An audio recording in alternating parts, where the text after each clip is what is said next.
Dragons. They are my favorite mythical beings. So powerful, so extraordinary, with so much variety in their appearances and powers. They truly are one of my favorite things when it comes to the fantasy genre. However, there is one particular dragon that always holds a special place in my heart, and that is Spyro. Spyro is my favorite video game character. I mean, come on. How many games are out there where you can actually play as a dragon? And not just that, play as a dragon that has character, can talk, has a personality, interacts with other characters like they're people. Yeah, there really isn't any other dragon out there quite like Spyro. Yeah, that's why he is my favorite video game character. The first Spyro game I ever got was A Hero's Tale for the GameCube, and that was a very good game in my opinion. Great gameplay, very enjoyable gameplay, great characters, and a pretty good story. But I really started getting into Spyro when I discovered the Legend of Spyro series. Yeah, I mean, the classic Spyro games, I would compare them to maybe a DreamWorks type thing, but the Legend of Spyro has more of a Lord of the Rings vibe to it. Very dark and serious story, and has more detailed combat features. Yeah, the Legend of Spyro games were a lot more combat based than the original Spyro games. And not only that, in the Legend of Spyro games, you had more than one element. You could do so much more than just breathe fire. You had the powers of fire, ice, electricity, and earth. Yeah. Not only that, but the story was also so enjoyable to follow. It was very dark and serious, like Lord of the Rings and all that, like I said. And the funny thing is, it's more similar to Lord of the Rings than you think, because in the Legend of Spyro series, Elijah Wood plays as Spyro. Yeah, that's the reason why I always see Elijah Wood as, well, primarily as not Frodo Baggins from Lord of the Rings, but as the legendary purple dragon Spyro. Yeah, in The Legend of Spyro, being a purple dragon was a really big deal. You were a legendary creature of unlimited potential and power. And the following it has, you would not believe how many fan comics of the Legend of Spyro series there are on DeviantArt. I've been following them for years. They have been such an enjoyment and an inspiration for me for so many of my original stories. Yeah, Legend of Spyro series was awesome. I totally enjoyed growing up playing those games on the GameCube and the Wii. I really do hope that someday they might make a remake of it, or possibly even a continuation of it. I never really got into Skylanders. I didn't really like the idea of the hassle of buying all those toys. Plus, Skylanders wasn't really centered around Spyro. And from what I've seen, it didn't really have that much story to it. And of course, what's a video game without a good story to me? I would say that if the game didn't have a good story, it had better have good gameplay. Because without good gameplay and without a good story, the game's just not good to me. Yeah. But of course, I've been highly enjoying playing the Reignited trilogy on my PS4. Unreal Engine sure did a great job developing the new and improved Spyro remakes. Oh man, comparing them to the PS1 games from way back when, the Reignited trilogy shows the incredible progress of how incredible games have evolved over the years. The difference is clear, absolutely clear. Someday I hope to make games like that. Sometimes I even wonder if I'll get to make games about my own original stories. That would be the ultimate dream come true. But yeah, the Reunited Trilogy is a lot of fun. Great gameplay, great characters, great entire world. I mean, the classic Spyro series is a great combination of the fantasy genre and the sci-fi genre. When you combine fantasy with sci-fi, it becomes extremely interesting. In my own world, my own original world of Lore Star, it has all these fantasy beings, and of course it has magic and castles and all kinds of fantasy-oriented things, but it also has tidbits of modern technology, similar to that of the 80s, of course. Their technology is called machnology because it runs with magic instead of tech and stuff like that. Yeah. But basically, the world of Spyro is incredible, but with the fantasy aspects, the fact that you can actually play as a dragon that's an actual character that talks and has personality. Yeah, really no other game quite like that. You know, I've heard people have say theories that all of the Spyro series, from classic to legend to Skylanders, are all canon. And I believe that might be possible, only my theory about it is different from many others that I have seen. From the order of where the series took place, I have certain things to consider. Technology and evolution.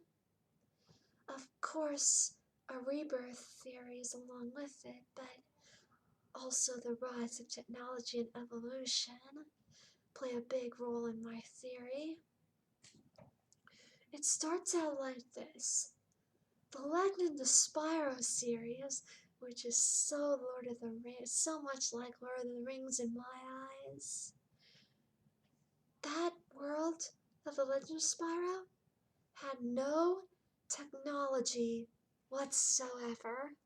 No tech at all. Just pure, untainted fantasy. So I keep on thinking. Skylanders and classic Spyro series do have quite a bit of technology. And as we all know, technology evolves over time. So I'm thinking That could be evidence that the Legend series came first. But that's not the only thing. In the Legend of Spyro series, all of the dragons stood and walked on all fours. Also, it didn't really seem that they could use their front limbs as hands. They would not carry things with their front limbs. They would just attack. I remember there were some times when I saw Cinder carrying that crystal, but she always carried it in her mouth. So yeah, it seems that Legend of Spyro dragons are a state where they're like walking on four legs and not using their front legs quite like hands and arms. Now, oh wait, one more thing. In the Legend of Spyro series, being a purple dragon was an unbelievably big deal. Purple dragons were the rarest of the rare and the most powerful dragons in existence. Truly, purple dragons themselves were living legends. Now, moving on to Skylanders.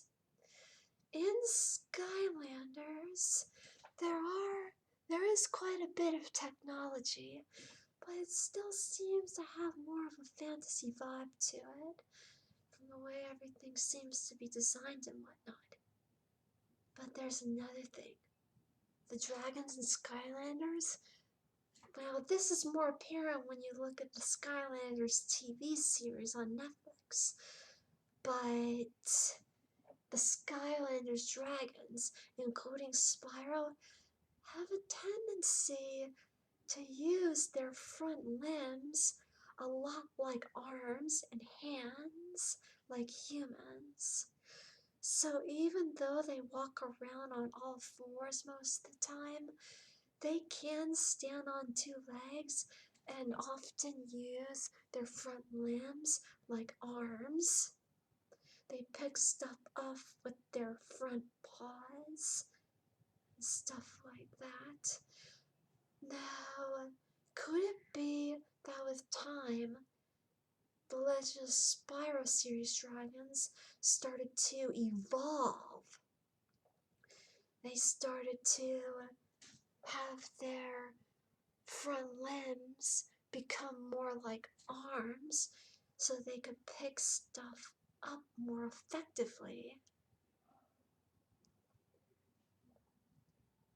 And even back then in Skylanders, being a purple dragon was not as much of a big deal, not nearly as much of a big deal in the Legend series, but purple dragons did seem to be special in some ways. I mean, in the Skylanders TV series, Spyro's race of dragons was special, but I don't really think it was necessarily because they were purple. Okay, now we move on to the classic Spyro world. In my thoughts, it is the latest in the line of the canon time series. Now, in the classic Spyro series, all of the adult dragons stand on two legs and have two arms and hands that behave much like a human's. Also, there is a lot more technology in the classic Spyro world. There are like entire machines, hovercrafts, laser guns. There are even scientists and whatnot, and laboratories with all kinds of doodads, gizmos, and machines. Yeah. Now, Spyro in the classic series may walk on all fours, but that's just because he's young and he's not ready to walk on two legs like the adult dragons are. And of course, in the classic series, it doesn't really seem that being a purple dragon is a very big deal, even though in Shadow Legacy they did say there was something special about it, but they didn't nearly be as dramatic and serious about it as it was in the Legends series. So yeah, that's my theory. If all of the Spyro series were indeed canon, then it went in this order: Legend, Skylanders, then Classic. From my not only rebirth theory, but technology evolution and dragon evolution. Gosh. The Legend of Spyro series was just so enjoyable, with multiple elements to control. Especially Dawn of the Dragon. Man, that was the best out of the trilogy. Magnificent gameplay. The story was fantastic, even though you really have to like the story as a whole through the entire trilogy. But yeah, the combat was really detailed, had quite a bit of combinations to use. Yeah, and the elements were fantastic. So, such creative ways to manipulate. The puzzles were pretty cool. The only thing about that game is that it was really short. It's quite easy to beat it at 100%. I think that maybe if they had made the game longer and gave it more content, it would have been so much better. That's why I think it would be really cool if they had either a Legend of Spyro remake or a continuation. Yeah, that would be so awesome. Especially a continuation, because adding to the story would be amazing. Mostly because so many people have already done it with comics on DeviantArt. There really is an amazing following.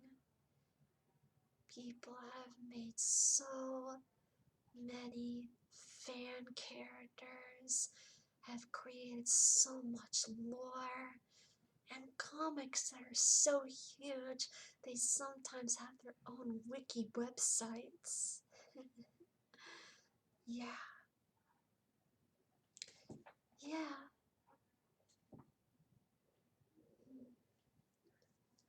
There really are not that many games out there quite like the Spyro games. There just aren't any other games where you get to play as a dragon that are quite like Spyro. It's a whole other way to enjoy dragons. It's fantastic. That's why Spyro is my favorite game character.